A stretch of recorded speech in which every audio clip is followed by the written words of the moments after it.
పోలీసులను నిస్తేదం చేస్తూ పోలీసుల సమక్షంలోనే ఏ రకంగా లా అండ్ ఆర్డర్ను నాశనం చేస్తా ఉన్న పరిస్థితి ఈ గ్రామంలో, ఈ సీతారాంపురం గ్రామంలో సుబ్బరాయుడన్న కుటుంబానికి జరిగిన అన్యాయం ఒకసారి గమనిస్తే ఇక్కడే కనిపిస్తుంది. ఇదే గ్రామంలో ఆధిపత్యం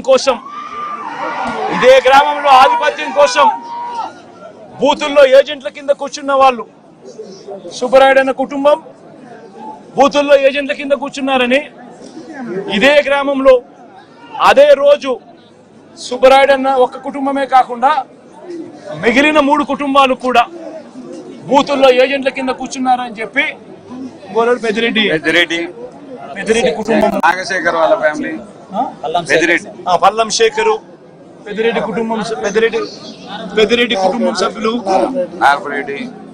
వీళ్ళందరినీ కూడా ఈ గ్రామానికి సంబంధించిన ఇక్కడ నాయకుడు మన నారపురెడ్డి, వీళ్ళందరినీ కూడా చంపాలి అని ఏకంగా ఎంత దారుణంగా ఈ గ్రామంలో జరిగిన రాజకీయాలు చూస్తే నిజంగా ఆశ్చర్యం అనిపిస్తుంది. అసలు ఈ గ్రామంలో, ఈ రాష్ట్రంలో లా అండ్ ఆర్డర్ ఉందా లేదా అన్నదానికి ఈ గ్రామంలో జరిగిన ఘటన ఒక ఉదాహరణగా కూడా చరిత్రలో ఎప్పుడు కూడా నిలిచిపోతుంది. ఈరోజు నిజంగా ఎంత ఆశ్చర్యంగా జరిగింది అని అంటే, ఈ గ్రామంలో ఈ గ్రామస్తులు బయట నుంచి వచ్చిన వాళ్ళు అందరినీ కూడా ఏకం చేసి దాదాపుగా 35-40 మంది ఒక చోట ఏకమై రాడ్లు పట్టుకొని తుపాకులు కూడా ఉన్నాయి, తుపాకులు కూడా చూపించారు. రాడ్లు పట్టుకొని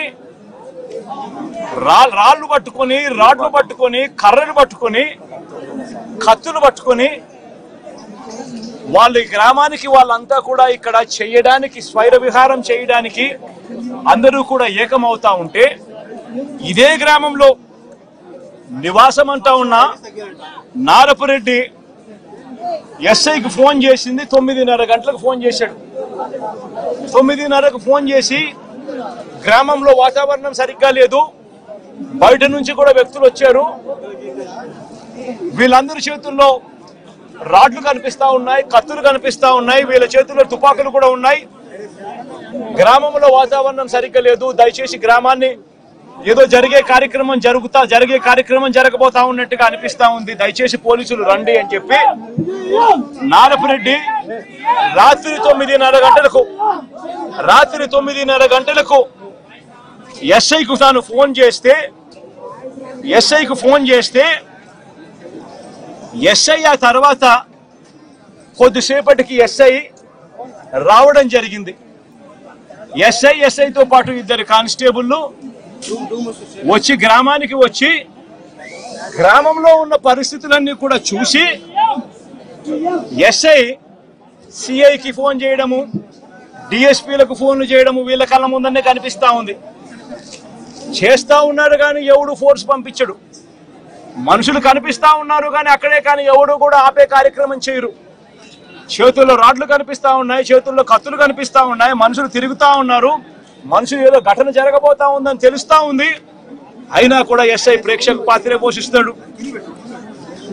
ఎస్ఐతో పాటు వచ్చిన 2 కానిస్టేబుల్ ప్రేక్షక పాత్రే పోషిస్తారు.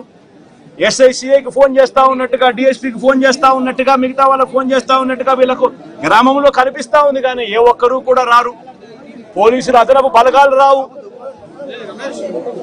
సాక్షాత్తు పోలీసుల సమక్షంలో ఇదే సీతారాంపురం అనే ఇదే గ్రామం జిల్లా కేంద్రమైన నంద్యాలకు కేవలం 15 కిలోమీటర్ల దూరంలో ఉంది. కేవలం 10 కిలోమీటర్ల దూరంలోనే ఉంది, 15 కూడా కాదు, 10 కిలోమీటర్ల దూరంలోనే ఉంది. 10 కిలోమీటర్ల దూరంలో జిల్లా హెడ్ క్వార్టర్స్, ఆ జిల్లా హెడ్ క్వార్టర్స్ లో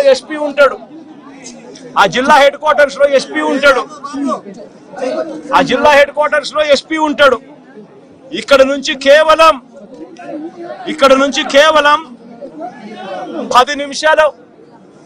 10 నిమిషాల దూరంలోనే డిఎస్పీ ఆఫీసు, ఇక్కడ నుంచి డిఎస్పీ ఆఫీసు కేవలం 10 నిమిషాల దూరం. ఎస్పీ ఉండేది కేవలం 10 కిలోమీటర్ల దూరంలో ఎస్పీ ఉన్నాడు నంద్యాల హెడ్ క్వార్టర్స్ లో. ఇటువంటి పరిస్థితుల్లో ఈ గ్రామానికి కనుక పోలీసులు కనుక పంపించి ఉండింటే, ప్రొటెక్షన్ పంపించి ఉండింటే ఈ గ్రామంలో ఘటన జరిగి ఉండేది కాదు. ఎవరు ఆయన మాట్లాడమే పెద్ద చెవులో క్యాబేజీ పెట్టినట్టు ఉంటది. శాంతి భద్రతల గురించి ఆయన మాట్లాడడం ఏంటండి? బుర్రబని చేసే మాట్లాడుతున్నాడు ఆయన. ఆయన నిజంగా ఆయన ఉంటేనే శాంతి భద్రతలకు కరువు వస్తున్నాయి మాకు అక్కడ. యాక్చువల్గా మొన్న వచ్చి ఒక మాట అన్నాడు, ఎవరైతే మర్డర్కి ప్రేరేపించిన కూడా తీసుకెళ్లి జైల్లో వేయాలట. అదే కనుక జైల్లో వేసేయాల్సిన పరిస్థితి వస్తే ఫస్ట్ వేయాల్సిన జగన్మోహన్ రెడ్డిని వేయాలి. వివేకానంద రెడ్డి హత్య కేసులో చేతులన్నీ ఎవరి వైపు చూపిస్తున్నాయో, దేశం మొత్తం మీద చేతులన్నీ, ఇంక్లూడింగ్ వివేకానంద రెడ్డి గారి కూతురు చేయి కూడా ఎటువైపు చూపిస్తుందో మనందరికీ తెలుసు. అటువంటిది అలాంటి వాళ్ళు ఈ రోజు వాళ్ళ కింద ఏదో గులివింద గింజకి కింద మచ్చలు తెలియదంట ఎవరికైనా. వాళ్ళ కింద ఉన్న మచ్చల గురించి మాట్లాడడం మానేసి ఏమండి మాట్లాడుతున్నారు శాంతి భద్రతల గురించి. ఇదే రాజమండ్రిలో దిశ పోలీస్ స్టేషన్ ఓపెనింగ్ రోజు ఒక అమ్మాయిని గ్యాంగ్ రేప్ జరిగి అదే రోజు సాయంత్రం తీసుకొచ్చి ఆటోలో వదిలేసి వెళ్ళిపోయిన సంఘటన మీరు ఎవరైనా మర్చిపోయారా? ఇక్కడ ఉన్న రాజమండ్రి ప్రెస్ ఎవరైనా మర్చిపోయారా? ఆ రోజు మీరే కవర్ చేశారు. నాకు ఇన్ఫర్మేషన్ ఇచ్చింది కూడా మీ వాళ్ళే. మళ్ళీ అమ్మాయిని మేము అందరం కూడా చూడటానికి వస్తే ఆ రోజు మమ్మల్ని ఆపడానికి ప్రయత్నం చేశారు. ఈ రోజు మేము ఎక్కడ కూడా ఆపట్లేదే. నంద్యాల వెళ్తానన్నాడు, వెళ్ళాడు. తర్వాత మనం వినుకొండ వెళ్తానన్నారు, వెళ్ళాడు. వాళ్ళ ఎమ్మెల్యే ఈవీఎం బాక్సులు పగలగొట్టిన ఎమ్మెల్యేని చూడటానికి వెళ్తాను అన్నాడు, వెళ్ళాడు. మేము ఎక్కడ కూడా ఫోర్స్ పెట్టట్లేదు, ఎక్కడా కూడా మిమ్మల్ని ఆపే ప్రయత్నం కూడా చేయట్లేదు. ప్రజాస్వామ్యబద్ధంగా మీరు ఎక్కడికైనా వెళ్తానంటే వెళ్ళండి అని చెప్తున్నాం. అక్కడికి వెళ్ళి వాళ్ళు డిబేట్ అవుతున్నారు అంతే. మొన్న వెళ్ళాడు అక్కడ మన నంద్యాల వెళ్ళారు. నంద్యాల వెళ్ళిన తర్వాత అక్కడ మాట్లాడిన మాటలు కూడా ప్రజలు ఈ రోజు గ్రహిస్తున్నారు. వెళ్ళి వాళ్ళ కార్యకర్త ఎవరైతే చనిపోయారు అని అంటున్నాడో ఆయన పరామర్శించి వాళ్ళ కుటుంబానికి ఏదో ఆర్థిక సాయం చేసి రావాలి బ్యాక్కి. అవేమి జరగవు. అక్కడికి వెళ్ళి నేనుంటే అమ్మఒడి ఇచ్చేవాడిని, నేనుంటే రైతు భరోసా ఇచ్చేవాడిని, నేనుంటే అది ఇచ్చేవాడిని, నేనుంటే ఇది ఇచ్చేవాడిని, ఏకపాట పాడుతున్నాడు. అది అందరం చూస్తూనే ఉన్నాం. అంటే సందర్భాన్ని బట్టి కూడా మాట్లాడడం చేతకాక ఏది పడితే అది మాట్లాడే పరిస్థితిలో ఈరోజు పులివెందుల ఎమ్మెల్యే గారు జగన్మోహన్ రెడ్డి గారు ఉన్నారండి. అది ఆయన నైజం అంతే.